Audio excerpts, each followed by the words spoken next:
में सेवक होता है जो अपने प्रीतम के मन की जान करके उनके अनुकूल हो जाता है और तन मन धन अर्पण करे। तन से, मन से, धन से, जहां भी आवश्यकता हो सेवा करे और रहे अपन को खोए, अपने अहंकार को, अपनी मान्यता को खो करके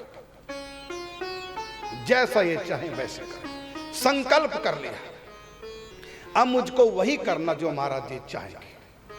और इससे लाभ क्या होगा?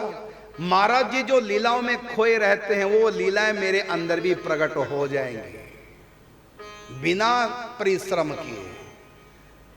ये देख चुके हैं गोरखपुर में कि बाबा के मन में जो लीला प्रकट हुई मेरे मन में अपने आप ही उसी पद को गुनगुनाने का क्यों आया। भाई जी ने कहा संत के अनुकूल जो रहते हैं ये खेल अपने आप ही हो जाता है। अब आपने जीवन का ध्येय बना लिया महाराज जी के अनुकूल बन के रहना। महाराज जी ने परीक्षा ली। श्री घनश्याम दास से बोले चलो गिरिराज जी की परिक्रमा करें। ये नहीं कहा कि आप पहले बताते मैं थोड़ा तैयारी करता, सब कुछ नहीं, क्योंकि अब अपना मन नहीं देखना। कहता चलो चल दी। गिरिराज जी की परिक्रमा की दोनों ने 21 किलोमीटर। अब परीक्षा ले रहे हैं। एक परिक्रमा की बुखार आ गया लास्ट में। श्री घनश्याम नाथ जी आया नहीं, किया गया बुखार। परीक्षा ले रहे, बुखार आ गया परिक्रमा लास्ट में। अब महाराज जी बोले घनश्याम एक परिक्रमा लगे हाथ और कर लेते हैं,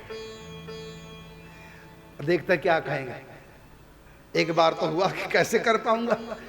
भला चंगा व्यक्ति हो पूरी परिक्रमा करके दूसरी शुरू 21 किलोमीटर की एक परिक्रमा। अब दोबारा फिर एक परिक्रमा 21 किलोमीटर की फिर दोबारा करनी और ऊपर से लास्ट में बुखार भी आ गया एक परिक्रमा में। नहीं कहा कि नहीं करूंगा, हिम्मत नहीं, बुखार आ गया। इतना तो कहा कि मैं कर लूंगा बुखार में, अब तुम देखो मुझे तो करनी है परिक्रमा एक और, लगातार 2 करनी है। ऐसा तुम दवाई ले लो। कहा ठीक है। रास्ते में डॉक्टर की दुकान आई, वहां से महाराज जी ने दवाई दिलवा दी। अब भले दवाई दिलवा दी हो लेकिन बुखार थोड़ा हल्का तो हुआ लेकिन कमजोरी एकदम आ जाती है, सही टूट जाता है। फिर पूछा चलें करें दूसरी? का जैसे आपकी इच्छा।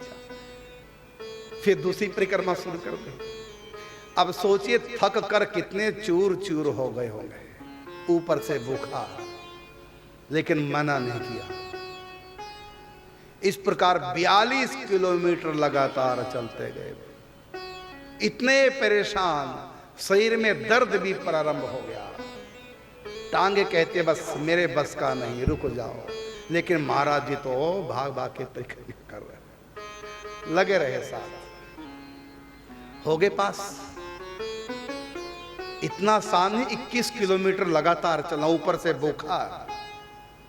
ऐसे संत परीक्षा लेते हैं। जब भी संत झोली में कुछ डालते हैं एकदम नहीं डालते, पहले पात्रता की परीक्षा होती है कि पात्र बढ़िया कि नहीं, हमारी चीज को ये संभाल पाएगा कि नहीं पाएगा।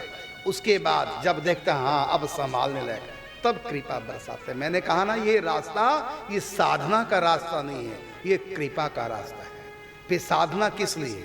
साधना इसलिए कृपा का पात्र बनने के लिए। थाली कटोरी खाने के लिए होती है कि भोजन खाने के लिए होता है?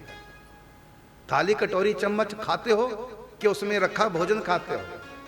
लेकिन फिर भी थाली कटोरी चम्मच जरूरी है जिससे कि भोजन उसमें परसा जाएगा।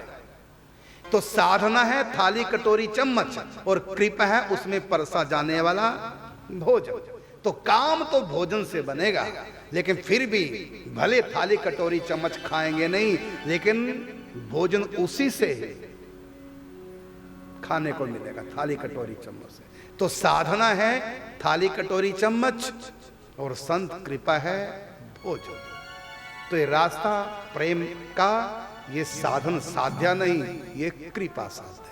लेकिन तब भी हम सोचें कि साधन साध्या नहीं तो साधन क्या करना फिर, और कृपा के भरोसे बैठ रहे, काम नहीं बनेगा। थाली कटोरी चम्मच बहुत जरूरी, साधना करो डट के।